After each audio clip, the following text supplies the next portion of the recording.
for survival. So they will use those kind of strategies for survival. And the regime is still there in Zimbabwe, it's still intact. That's one thing that we know, despite, of course, the unity government that came to be by way of a negotiated power sharing deal.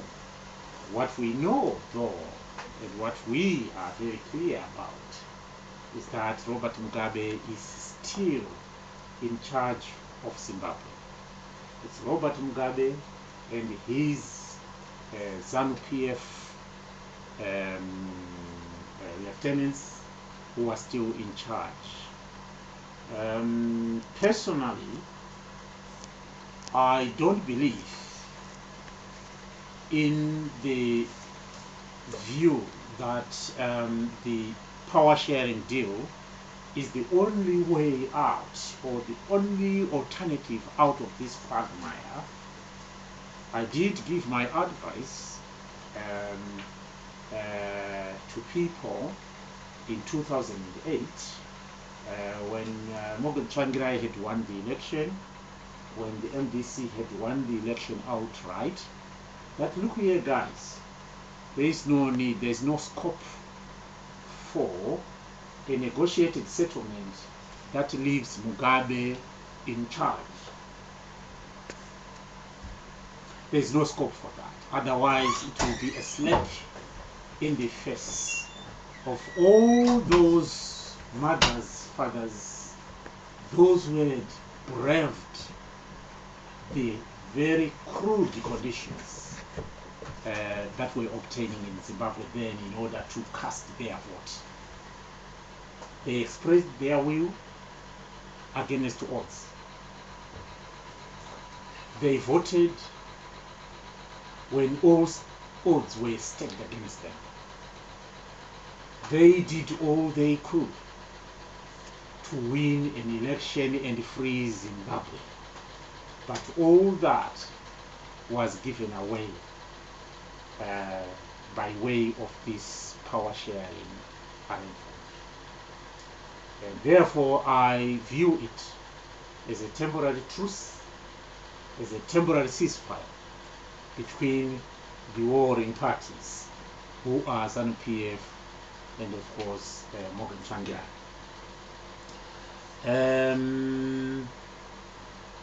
I don't believe that power sharing agreement will bring about the change that we've been fighting for years.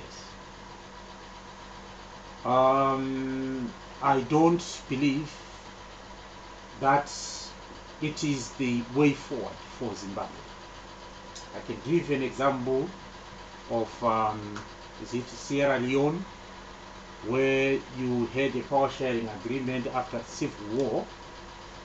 Power sharing agreement, they came up with a roadmap, which included the elections and then the swearing in of the legitimate winner. What happened then was that after the elections were held, the Prime Minister won the election, the President lost that election, and the President said, I will not have none of that. It's not going to happen. So the President called Gabon. You still remember the Gabon? Is it Gabon? Do you Ivory Coast. It's Ivory Coast. Ivory Coast, yeah. So Gabon. I'm mixing the two. So it's not Sierra Leone, it's Ivory Coast. So Gabon refused to go. We have seen that happen. Mugabe lost power, he refused to go. Tsvangirai won the election, but did not win the power. Okay. But that was after a negotiated political settlement, a power sharing deal, and then elections, and then results come. Gabon refuses to give up power. But Mr. Trapper, yes, you know, that's not really strictly accurate, is it? To say that Tsvangirai won the election. What had been agreed before those elections was that if a candidate had 50% plus one of the votes, then he would have won. Thank you very much. I Tsvangirai understand. had about 48%. Who's 48%? Who determined that he had 48%? No, it was not 48%, it was 50.6%. What I'm saying, 0.4% the, less of what the was argument is, it took Robert Mugabe and his people, or Robert Mugabe henchmen, to create a 47 something percent in order to justify a runoff. So in other words, we all know what happened. I remember Comrade Morgan Tsvangirai calling me from Zimbabwe to say, why don't you put raw Zimbabwe in the streets so that they demand the election results? After 5 weeks, no election results have been. Why? Because they were doctoring Yes, the election. they were manufacturing their own results. Exactly. Is there proof that those results were doctored? We don't want to. That's. I think everyone does know this. If you look at what happened in 2002, that stolen election, Morgan Tsvangirai won that election. But what came out of it? He challenged the result. It was in court. It was never heard in court to this very day. Why? And the very fact that you spent 5 months trying to bring out a result, what type of election result is that? That will bring out after 5 months or 5 weeks? If you say about 5 days, that's fine. But when you talk about 5 weeks or 5 months to bring up a result of an election that has been done in 2 days. And yet previously we have elections. The previous, two days, counting days. And 1 day, the very first day that the election ended, the very first day the results are coming out. But this one, no. Yeah. So what we know, and we know for sure, and some of us know for sure, that the election was rigged. And those results, even the parliamentary results, were not genuine, were not true. Many seats were handed over to some people. And we know for sure that if another election is going to be happening, as envisaged, come 2012 or 2013, the same model is going to be used by ZANU-PF. It still has the Secretariat of ZEC, the Zimbabwe Electoral Commission, intact. Mudede is still there and in charge. The police, Shuhure, I was reading something from online yesterday. He was saying there is not going to be any reform. He was addressing senior police officers, telling them that, look here, they say we favor this and that. We are a very professional police force and we should continue that way. The reason why they want reform within the police force is simply to stage a coup against the government of Robert Mugabe. That was the argument that Shuhure was giving. So there is no police reform. There is not going to be any form of security sector reform as demanded by Morgan Tsvangirai and other progressive forces in Zimbabwe. So with no change at all, why should Mugabe lose? Why should he ditch the winning formula? If it is worked for him for years, 2000 it worked for him, 2002 it worked for him, 2005 it did work for him, 2008 it even worked more wonders for him. Why should he dish it? I can see him intensifying, as will be evidenced by what has happened before.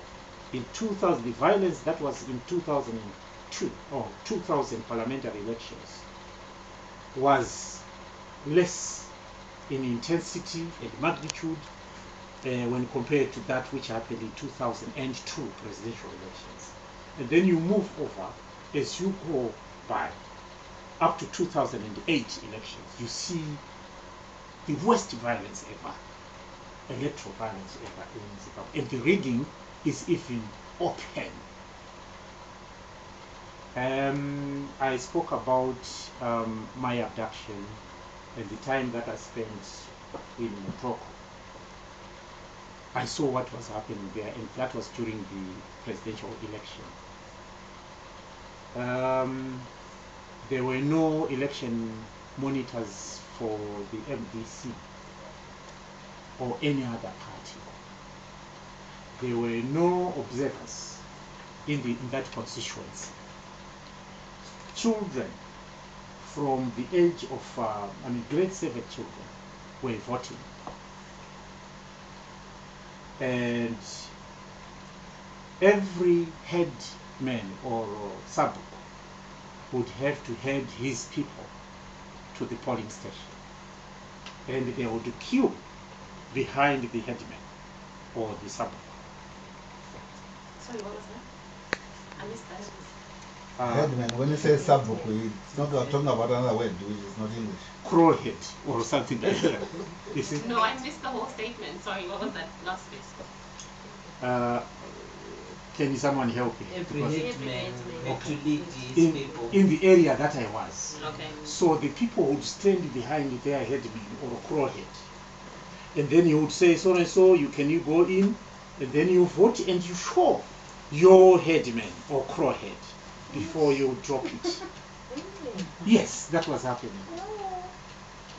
There was nobody. Nobody. No international monitors, no observers, no other party there except ZANU-PF. Exactly. So what else can you expect? So that is why you would see that in Umuzu, Uzuba Maramba Fungo, you hear there were registered voters, how many? Maybe 30,000 or 40,000. Then you see 50,000 people have voted. Where are they coming from? So do you think the next elections should take place? In my view, the next election must not take place until the necessary reforms have been undertaken. And which reforms are these? We are talking here of security sector reforms, we are talking of electoral reforms, we are talking about the issue of observers, the monitoring and the supervision of that election. And then of course, we want a system that is of integrity, a system that can produce a credible result which is acceptable to everyone. And then if Mugabe wins a free and fair election, so that's what the people of Zimbabwe want. So be it. But as things stand now, media for instance, who is in control of the media? And just recently 2 radio licenses were awarded to Superman Duanzira and the company. Have you heard about that? Yeah. And who are these Superman Duanziras and company? They are ZANU-PF. So what are we exactly talking about? So everything is heavily tilted against any free and fair election in Zimbabwe. But Mr. Taba, if we say that elections should be postponed until these reforms have been put in place, aren't we also at the same time holding the population of Zimbabwe at hostage? Aren't we holding them hostage? Aren't we depriving them of their democratic right to choose? Democratic right to what end? People. What we are saying is democratic right to what end? We have seen elections. This is not going to be the first one, and obviously not the last one, but we have seen elections before. 2000 there was an election and people voted en masse for change. Did it come? No. 2002 people braved all the harsh realities that they had to encounter. Did that deliver change? Okay, they exercised their right to vote. And for what intents and purposes? Right, 2008, look at what happened. Do you want short sleeve, long sleeve? People would be cut lips for the sake of that right to vote, for the sake of democracy. What we are saying is democracy is not a paper exercise where people go in there and put a cross and then end of story. That's not what we call democracy. democracy gets determined by the nature of the process and the outcomes. If the process is not legitimate, if the process has no integrity, it is not capable of producing legitimate results or outcomes. And if there are illegitimate results or outcomes, then they cannot be acceptable. So this is where we are. So do we want a situation where we allow the people of Zimbabwe to go through the process once more again for just the sake of it, for Mugabe to have a laugh? We have got the Constitutional Assembly in Zimbabwe. They advocated for constitutional change as far back as 1999. Has there been any credible constitutional change up to now?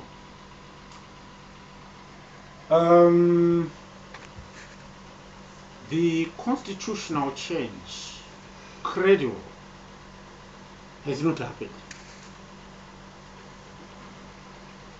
You saw what was happening during the consultative, phase, in as far as the new effort to draft the constitution for Zimbabwe. We know ZANU-PF would bus its own people, supporters, to those meetings. We also know that it would operate an operation called Chimumumu, Operation Chimumumu. What does Operation Chimumumu mean in the rural areas? To those people, our mothers, our fathers, our brothers in the rural areas. Operation Chimumumu means that you go to that meeting, you must attend. When you go there, you keep your mouth shut. They are appointed people who will speak on your behalf. And these appointed people have got scripts to read from. Scripts possibly from Jonathan Moyo and the company. So they will be reading out. So it's those five. If it is 5 people who are going to be making presentations, they read, they stand up, each with his own script. And then once that is that, it's end of story. You are not expected to speak if you are not scheduled to speak. If you speak, then you are in trouble. They will hunt for you. So that was the operation, Chimomo. That was the one that characterized the process of, public engagement as far as the constitution making process was concerned. So therefore, what do we end up with? Because our argument was that, why don't you constitute an independent body of maybe civil society leaders, and maybe some of those people may be political leaders, but who have no interest in running for office, political office, because by so agreeing to be part of that process, then they, forfeit their right, or they give up their right to go for political office. But what did the Changirais of this world do? They said, no, it's because the people want us as political parties to lead the process and, of course, be part of the process. And here we are. We are in a catch-22 situation. What we now have is far away from what the people wanted. And what is going to happen now, I hear, is that Robert Mugabe, Changirai, and Mutambara are going to be sitting down and negotiating on what needs to be put in the constitution. And that is what is going to go before the nation for referendum. I think that's a good idea. If the 3 big horns of this anonymous strange rhinoceros sit down and agree on the formula for Zimbabwe, then it's put forward to the people of Zimbabwe to vote in a referendum, and the people vote. I think that's the way forward, legitimate. That's debatable. It's anyone's guess. It's your take. Where are the people in this process? The people who vote again and say no. And then what? Then we start again. We start again. Do you see And- where we are headed? And while all this is happening, the people are stuck with an unelected and possibly Thank you. unconstitutional government. Yes. That is correct. So we are in a catch-22 situation. But anyway, let's talk about rural Zimbabwe. Because the discussion that we were going towards is, I'm not very sure whether we now all know what rural Zimbabwe is all about. But of course, I have laid the basis, the foundations on which it was founded.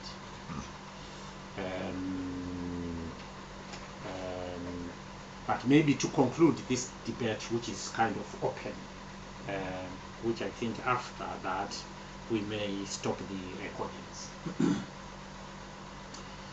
My view as a fellow Zimbabwean is that, I'm talking here of my view,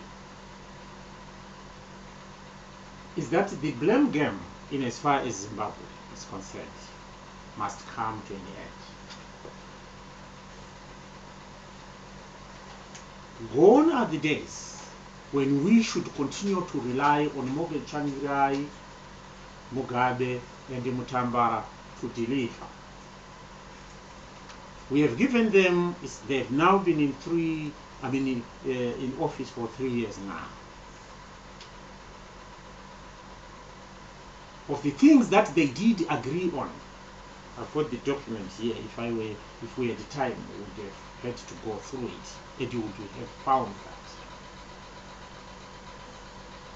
maybe 70% of what they agreed upon remains unfulfilled. So basically, kanari mwana wechikoro kureva kuti afoira ukawana 30%, wagona 30%, kureva kuti wafoira, handitizo wafoira, you failed.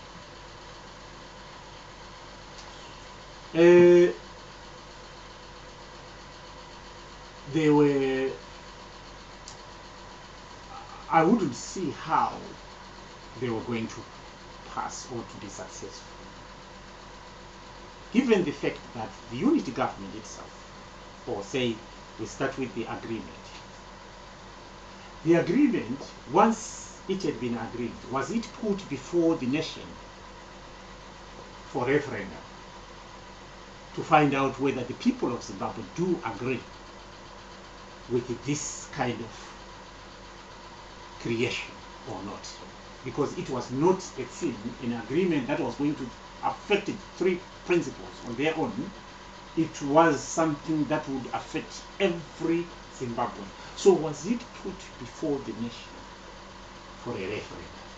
It was not. My question would be in that, Mr. Tapa, maybe they thought about the cost of a referendum, but the question I would want you to answer, if possible, was, these people have members of parliament represented or chosen by the people. In other words, these members of parliament were representing the people. Let's call it legitimately that they were representing their constituencies. Was this question brought back to the necessary organs of their parties? That is what we are talking about. It may be a referendum. It may be a question of consultation where leaders take the document to their local communities to discuss, get feedback, and come back with input from the people. Did that happen? It did not. So, whose agreement this is? It becomes the 3 principles agreement. And of course, Thabo Mbeki and SADC, who are the facilitators and the guarantors of that agreement. Right. And where are the people of Zimbabwe in all this? They are nowhere to be found. As a result, whenever there is a problem about or around this document or the creature that we call the power sharing government, Robert Mugabe and Tsvangirai and Mutambara will not go to the people of Zimbabwe to say we have got a deadlock or we have got a dispute, because there is no recourse, there is no facility for that in the document. What they do is they go to the facilitators, to the guarantors, who are the outsiders. And in this case, we are talking about SADC. We are talking about Thabo Mbeki and now Jacob Zuma. So every time there is a problem, they don't come to us as the people. They go there. What they come back with, it's not even explained to us, because we do not matter in as far as things stand right now. And that is the position. So there is no accountability mechanisms. They don't have an obligation to account to the people of Zimbabwe, which is a very serious matter. And surprise, surprise, we all agree to that. We all agree that we have lost our stake in the Zimbabwe concern. We have given it up, and it's now them. So every time we are talking about them, they are doing this, they are busy enriching themselves, they are busy doing this, they are busy. What about you? So what I'm saying to you is, we want to get to a situation where we must stop the blame game. When the Gukura Hundi was happening in Matabeleland, we were there in Zimbabwe. And what did we do? What did we say? We would say, sure, and then possibly we might have said, this is Kokoko. We moved on. When it happened in 2000, my farm invasions, I had it when I was in, I'd gone to Namibia. I was in Namibia for a conference. But this is what is happening. No. I must have been in Mauritius. This is what has happened. Farm invasions. More veterans. Said, oh, poor farmers. Is that real? No. Poor farmers. And then we kept quiet. But they were also disturbing not many black people who had their livelihoods on the farms. We left it like that. But Mugabe was testing your patience. They were checking to the extent to which they could continue to stretch the envelope. And each time you were pressed against the wall, you would take it in. They came up with Muramba China. Muramba China, all urban centers were affected. Houses that had costed money, you were told to pull it down, or you would risk being fined. Pull down your own house and go to where almost 1 million people were dehoused. It affected everyone across the country. We said, okay, that was 2000, okay, this thing. Anyway, it's over now. 2008, it came again. Another wave that took the country by surprise. Something unbelievable was happening. People, loads of people would be thrown in dams, mine shafts, and stuff like that. Things would be happening by night. Still, we are the Zimbabweans, docile as ever. We are here and we know too much.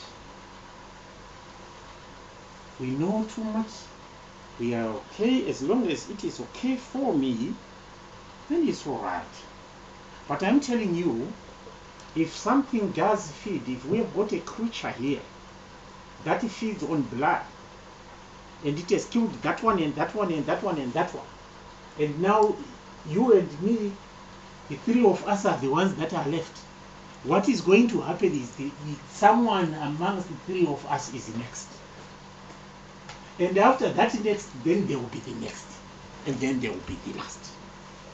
We will all be devoured. This makes the case for us to say, enough is enough. That is the message that I've brought here to you.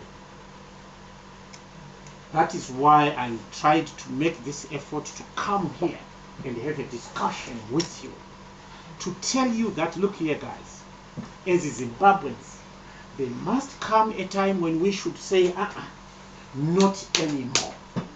We have seen it happen in Libya.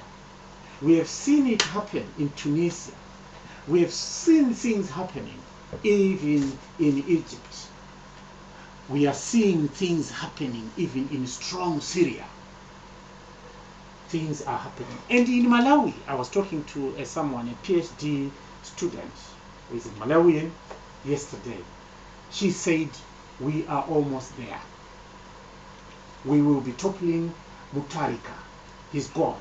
The people have said no. And there was an uprising. And more uprisings are being planned in Malawi.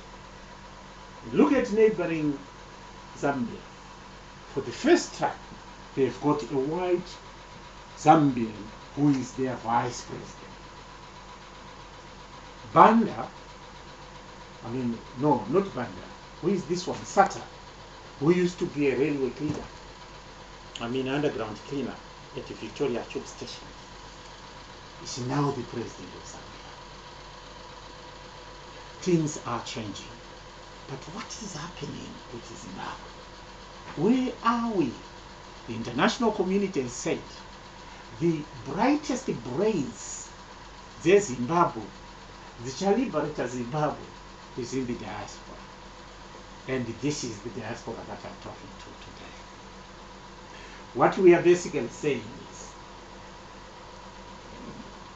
I may want to take you back to the 1978, 79, when Ndabaningi story, Shirao, Muzorewa, Smith, Diwen, Senator Kaisa Diwen, sat down to cobble up an internal settlement. And they declared and came up with their formula, way forward, Zimbabwe Rhodesia. You remember the Zimbabwe Rhodesia? They were not born. They were born. You remember that one? These two are not there. Right. Some of you were not born. Right. So therefore, and this is Muzorewa used to be called UNC Huru kana kuti Dzaku Tsaku. When they say Dzaku Tsaku, they actually mean masses of people. Wherever Muzorewa went, there would be hundreds of thousands of people following him.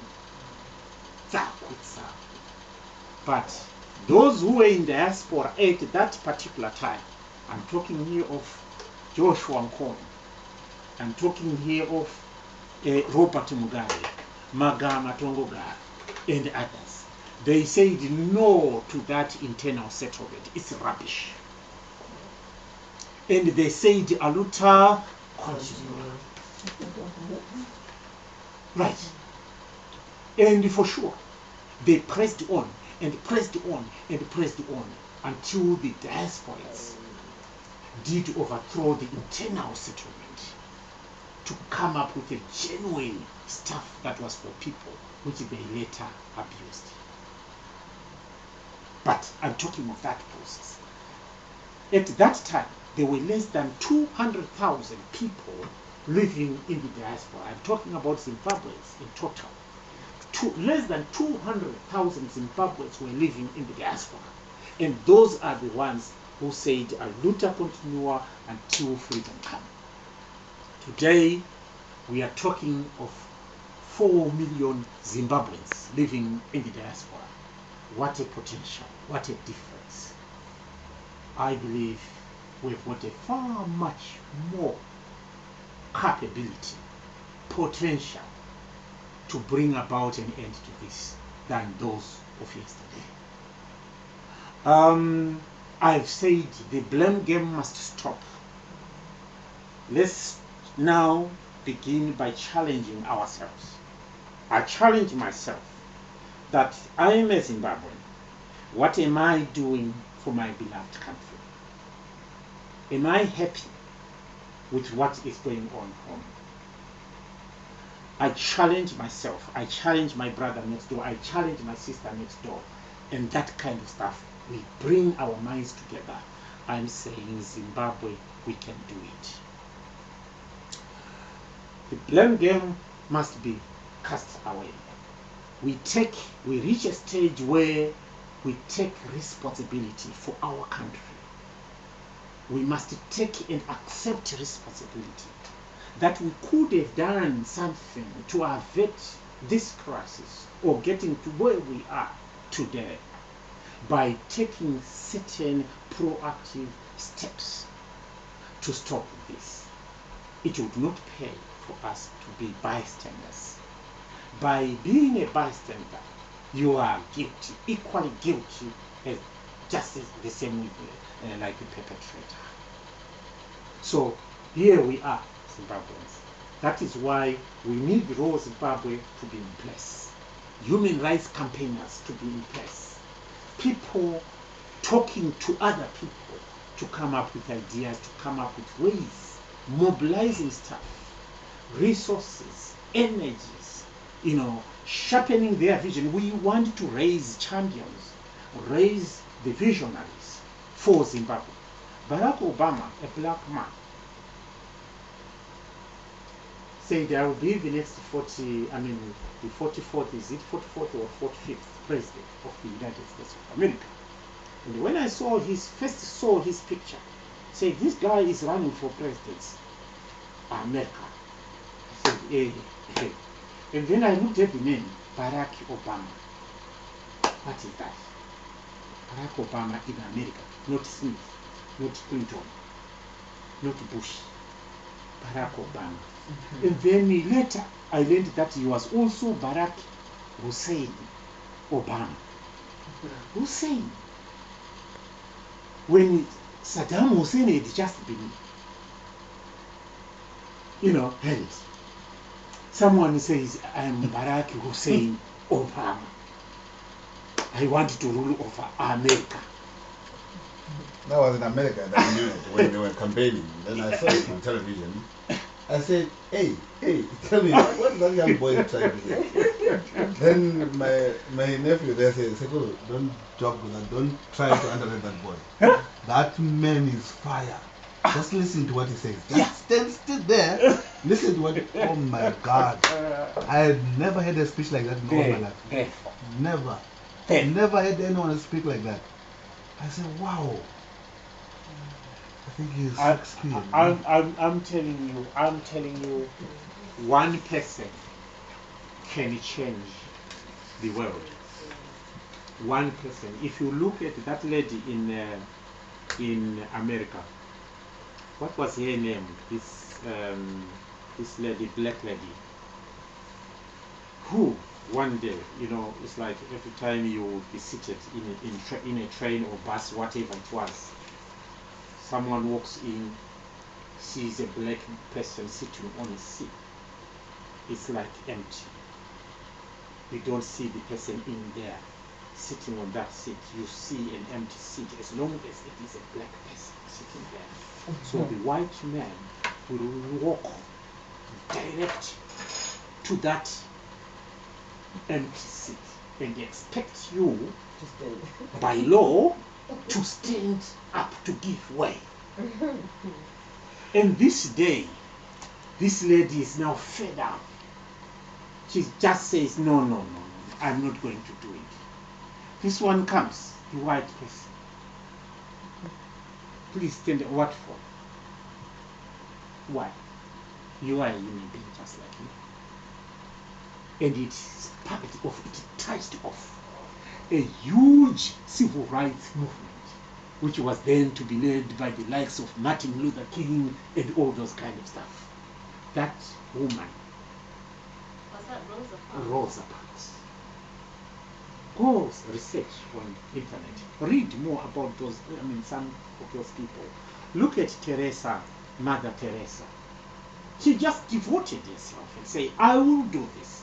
I can give you in sports, I can give you the likes of David Beckham, for instance. David Beckham is not a very gifted player. Did you know that? Yes. He doesn't dribble much. No. He can't dribble. But he said, I will focus on delivering pinpoint passes. I will lift the ball from here, cross it over to somebody and place it on his head for him to nod the ball into the gate. And you would do that nicely. You give him a free kick there, then it's wonderful. He had vision. He could deliver the ball where he wanted to, and he made millions, he made a fortune. He focused on one thing, he practiced it. Each and every one of us, if today we choose one thing that we want to be remembered for, in as far as Zimbabwe is concerned. Today we talk about Mbiyanehan, we talk about Magama Tongogara, we talk about Shaminuka. Those are people who once lived in Zimbabwe. You can do the same. That's basically what I'm saying. You can do the same. Oh, someone will say, but me, me, now I'm too grown up. Hey, now let me tell you one thing. When Mugabe made his speech, being interviewed sometime, I saw one of the interviews that he had, very strange. He was about 49, 50 years old. Who is 50 years old here? I'm 50 plus. You're 50 plus. Who else is 50 years here? I'll be in 3 years' time. In 3 years. Not long now. There you are. So, this is our season. How come we allow they call it geriatrics? Geriatric. Yeah, Jerry, whatever.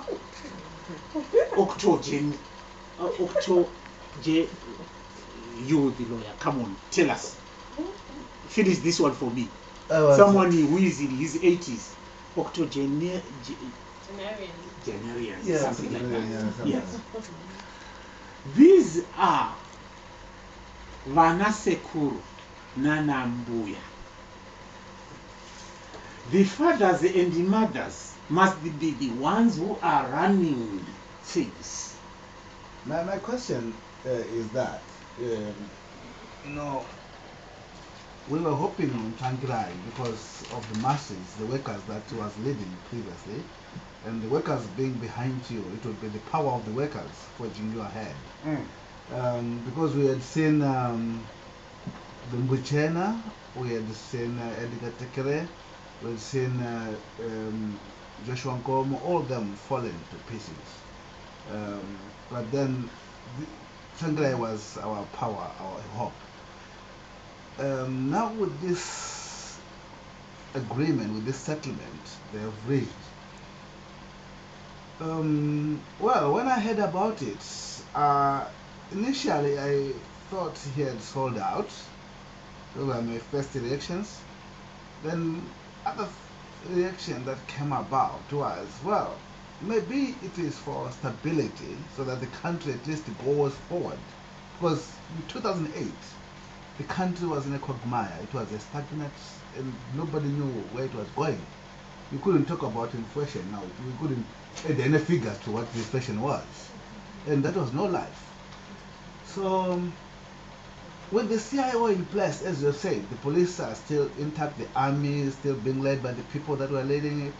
the main progenists really, that the people that I would really fear if ever there would be anybody forging ahead with democracy in that country, is the CIO. That monster, how can anybody do anything about it? Because they're everywhere. Right. They're like wind. There were CIOs before the independence of Zimbabwe. And then came Robert Mugabe, and then had to also depend on the CIO. But CIO, what are they actually supposed to be doing? It's an intelligence of of gathering organ of the executive, and mostly for purposes of security, national security. So it's about national security, and mostly we are looking at external threats, which may have maybe involvement with the internal forces. That is possible. But security, CIO, they are not into law and order business. When it comes to maintaining law and order, that's the job of the police, isn't it? When it comes to external threats, be it military and that kind of, that's why we have got an army. If Mozambique was to invade Zimbabwe, then we will say we have got an army. But it's not an army to brutalize the people of Zimbabwe. It's not a CIO to be busy sniffing on the people of Zimbabwe's birthday parties, weddings, meetings, charting the way forward for their country in terms of democracy, development, and stuff. That's not the purpose of the CIO. It's not a police to be applying segregatory approaches or tactics, punishing perceived opposition supporters on behalf of another political player. That's not the job of a police. Because the CIO is a necessary component of any state organ. But that is only if it works in the national interest.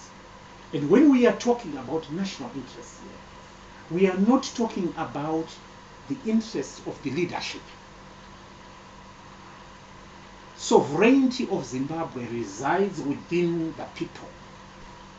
So if the people, the Central Intelligence Organization must act in the interests of the people's interests. So it should be the people who occupy a central role here. And what are we saying? In an environment which is regulated by law, by the rule of law, it should be possible for an intelligence organization to play a vital and constructive, positive role for the people of Zimbabwe. But where they become a law unto themselves, then we are in a fix. That is why we are calling for security sector reform. And security sector reform, army, CIO, police, and of course even Air Force and all that. We need reform, complete reform. Their mindset must change. There must be a U-turn in terms of what they stand for, the approaches, the strategies. They must learn to recognize the dignity and the respect of the people. The people must take a central role in whatever is of national interest or determined to be of national interest. So it's the people, the people, the people. Raw Zimbabwe coming in is actually standing in for the people. We must recognize, or we must be identified with the people, with those who do not have a voice. Right. We are on the side of the people. We are not on the side of Robert Mugabe. We are not on the side of Morgan Tsvangirai. We are not on the side of any political party. We are on the side of the people of Zimbabwe as well. Unfortunately, we've only got about 10 minutes to 10 go. minutes.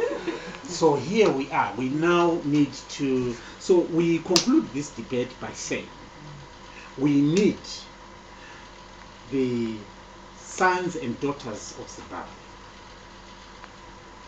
to rise up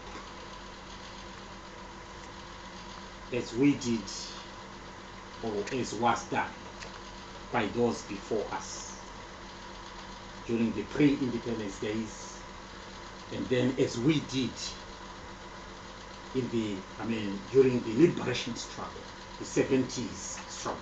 Some of you will not have been, we did that. I participated in that. Whoever cooked for those guys, whoever went there, carried stuff, doing this and that, they all participated in that. I was part to that as well. We must do it again. If we did it yesterday, we can still do it again. I'm shifting responsibility to you and me in as far as Zimbabwe is concerned. Let's take matters into our own hands. Let's claim our stake. Let's resist. Let's object. Let's reject this notion that we are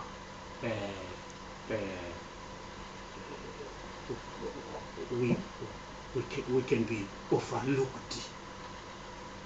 We can't be overlooked. We are in the diaspora, but we can't be overlooked. We believe that Zimbabwe is where it is today because of the role that was played by diasporans, and we want more from you, and you can do more. Right. So that then sums up this open segment.